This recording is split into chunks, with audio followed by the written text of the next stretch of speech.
Hello, I'm Carole Love. I have been around for quite a long time. I'm in my 80s, mid 80s in fact. But the Lord has always been with me, always sustained me, and I am thankful for what all He has done for me. When I was in 1952 singing in the choir, Trust and Obey, I knew that I needed to know the Lord more personally. And so I was standing next to what I thought at that time was an elderly lady, and I doubt if she was as old as I am now. I said to her, do I go down now or do I wait until the very end of the song? And she said, honey child, if you want to know the Lord, you go down now. And she hit me in the ribs. And she hit me hard in the ribs. I will never forget that. I laugh about that today. That's a very wonderful thing I remember. And that's when I took the Lord into my heart and knew that He was my Savior, that He had died on the cross for me. I was still in high school at that time. I did not party. One thing, we lived out in the country, and I drove tractor a lot, so I didn't have time for partying. But anyway, long story short, I wanted to go to nurses training. So after I graduated, I did start and go to nurses training. Excuse me, I have dry mouth. I need a drink.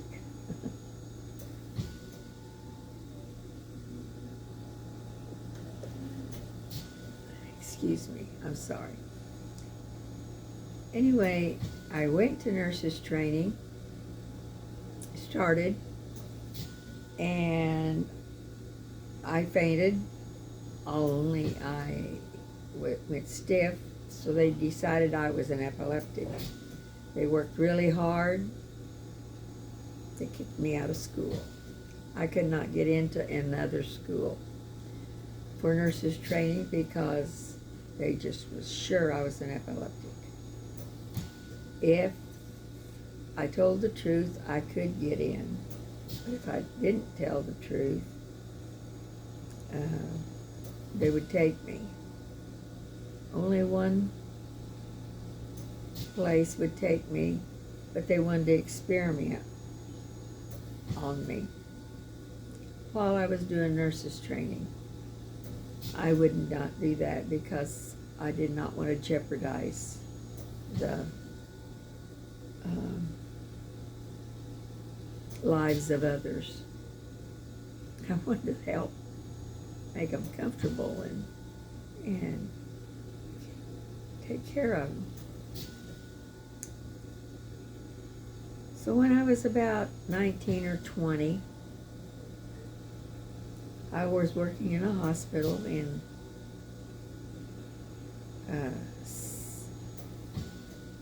Hugoton, Kansas, and I just was doing my rounds, and I went down the hall, and when this particular lady was in extremely excruciating pain, she had colon cancer. Now you'll have to remember, this was in the 50s. That was a long time ago for you all. And when she was in excruciating pain, she put her hands, I've got arthritis, so I can't do it, but she put her hands in the prayer mode. Never asked for a pain pill, ever, all the time she was there. And would pray that she could get through this pain. Well, I came by and she was in that pain mode. And I went in and I said, are you having some pain? And she said, yeah, it hurts a little bit. And I said, well, I'll go talk to the nurse about it. And that was about all that was said. And she said, oh, do you hear that music, Carole? Now, we did not wear name tags, and she called me Carole by name. Then she said, there it is again, and it's beautiful. And I thought, well, maybe I just can't hear anything, but she's hearing something. Then I realized that she was looking at me, but beyond me. And then is when the wonderful thing happened. She talked to me about the green grass. She lived up in the northwest part of Stevens County. And she said, you know, I've never seen grass this green ever. And it's beautiful. She walked right on. She kept walking me. I mean, it was so vivid, it was walking. Then she saw the flowers. And she never said any more about the music. But it was the grass, then the beautiful flowers. And then suddenly she says, there he is. And her face glowed, literally glowed. You will have to understand, this was a very, very black lady.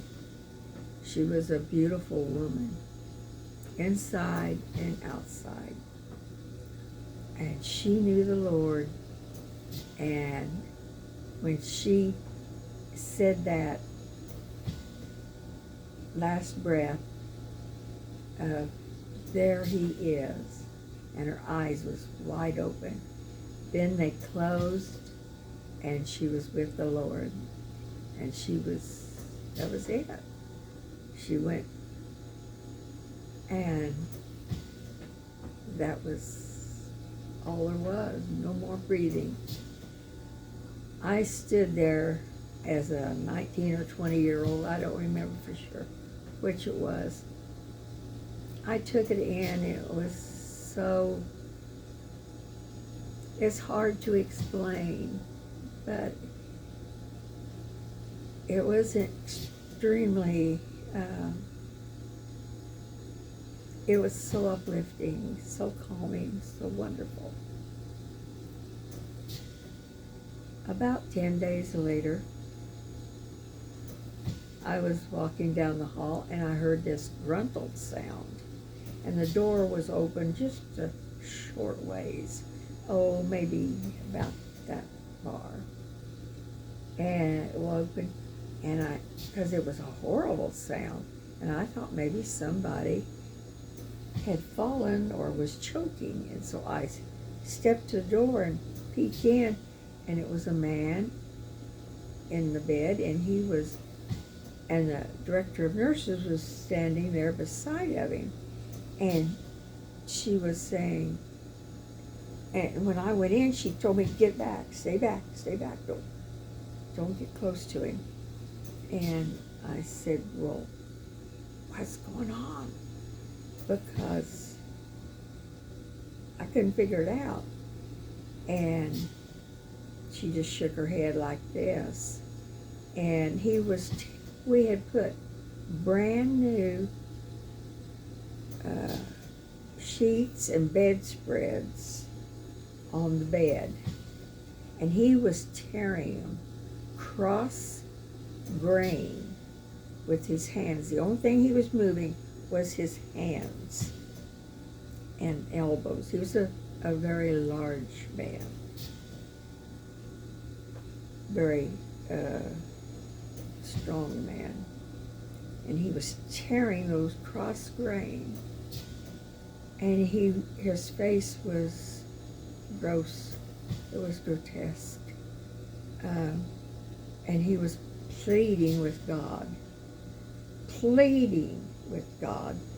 him have a second chance.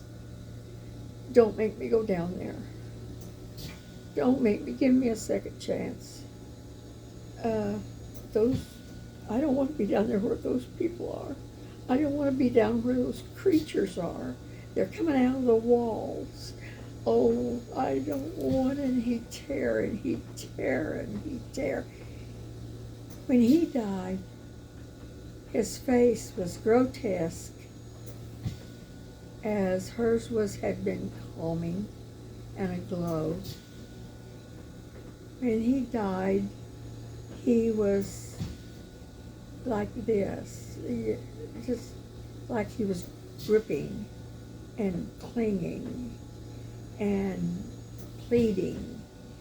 And he pleaded with, I would say, 2 minutes, 3 minutes. I don't know how long it was for sure. That he pleaded with God to not let him die. And not to go there. As a 19 or 20-year-old, I looked at my director of nurses and I said, mouthed, did he die? Did he go where I think he went? Very quietly. And she said, I don't know. What I'm telling you is 2 different things. If I had not been saved already, I guarantee you I would get right with the Lord. Because as far as I'm concerned, there is a heaven and there is a hell.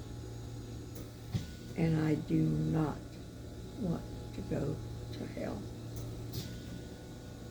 Hell is a very gruesome, horrible place to spend eternity. And heaven is the most wonderful place I can think of.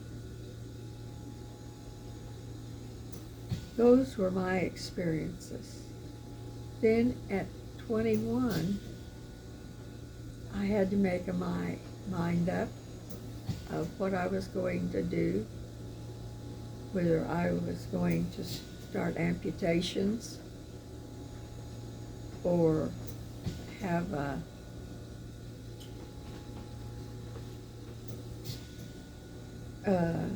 experimental surgery.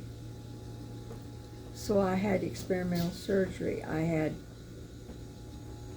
50-50 chance of living. I lived, but I saw the Lord. The Lord laid his hand on my shoulder right here. There was a glow. And they were running around saying, we're losing her, we're losing her, we're losing her. But inside I was laughing because they were like a bunch of little ants running around. And I want to tell you,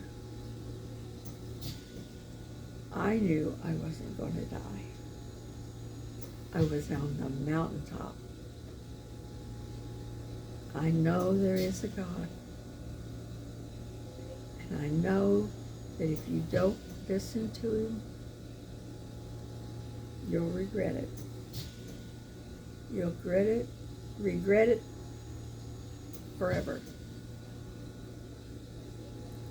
Please, please,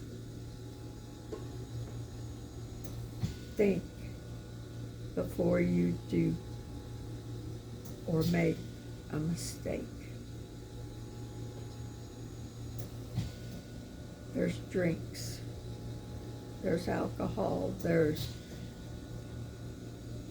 drugs. There's so much stuff going on these days. Please, make the right decisions in your life. Make them with God's thinking. Think of God and what would he want you to do. Think of what he wants you to do. What is your purpose here on life? Why are you here? You have a purpose. Each one of us have a purpose. I've wondered so many times, what is my purpose? I have many, many friends. I truly, truly do love and enjoy each one of them. But I love the Lord more.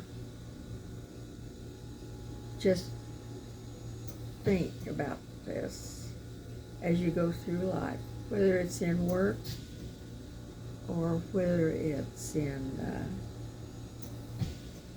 play, at home, in a marriage, in life. Just try to remember that first. In your children, what do you say when you get so angry at your children for some reason? Maybe they're too loud. Maybe they're too rowdy. Whatever it might be. Talk to them. Read them the Bible. Read them Bible stories when they're little. Take them to Sunday school and church. But please, please, try to follow the Lord. Because that's what he sacrificed his only son for. I only had one. And he's gone now. And it's hard to bury a child. I don't care how old they are or how young they are. So try to listen to what the Lord wants you to do and go from there. I made many mistakes, and I've asked for forgiveness. I've asked the Lord to help me through many trials and many rough roads. I have had close to 40 surgeries. I have a lot of amputations. Please rely on the Lord first and try to remember, what would the Lord want me to do? Thank you. God bless you.